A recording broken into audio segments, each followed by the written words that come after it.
我同你講，其實人生好似一場賽跑咁樣。雖然我跑緊啦嚇，我講個古仔，即係大家條起跑線，即係你阿媽生你就唔一樣係，你阿爸阿媽生你條起跑線就唔一樣嘅。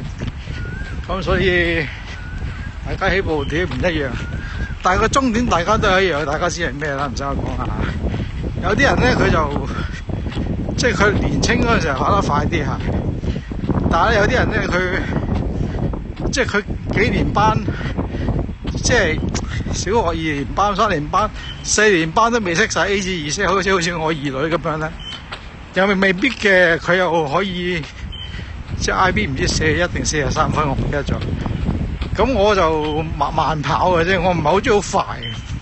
有啲人咧就晚年先至起，即係起鬧嘅係。咁啊，我中意用我自己嘅步伐啦，即係我做完100零下掌上壓，我又跑下咁，跟住又跑下咁樣。但係有啲人就會跌低，跟住去咗維園啊。有啲人就會起翻身，即係再嚟過嚇。人生會好多次撲低嘅嚇，大家起步線唔一樣嚇，唔好羨慕人哋嗰個起步點啊。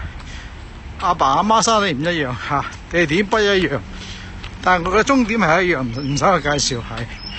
但人生裏邊好多彎路啊，即係你走咗好多彎路，但係呢啲唔係一個挫敗，係一啲學習。每一個學習咧，就為你下一次入呢個彎更加靚係。呢個就係咁樣嚇。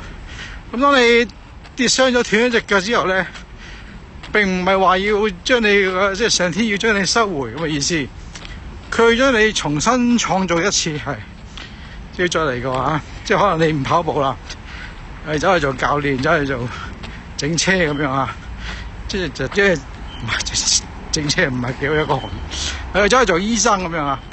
咁啊做商人咁樣，即係咁樣。人生就係咁啊嚇。有啲人中意做掌上壓，有啲人中意跑步，有啲人中意曬太陽都得㗎，即係呢個都唔錯啊。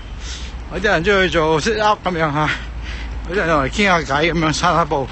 用自己嘅步伐係，即係要有被討厭的勇氣。嗱，啲友跑得好快啊！我唔會跟佢啦，即係用自己嘅步伐去諗啦嚇。呢個世界好大，即係你認為嚇佢嗰度好正，我呢度唔正，其實呢度有啲嘢好正嚇。諗清楚先好跑啊，同埋去咩地方啊？人生會撲低好多次啦，佢好勁啊！佢跑2個圈，我跑1個圈。並唔代表我會輸啊！有兔子嘅速度，烏龜嘅耐力啊！我學自馬雲啊！世界多美好啊！記住，阿爸阿媽生你起跑線唔一樣啊！唔好羨慕他人嚇。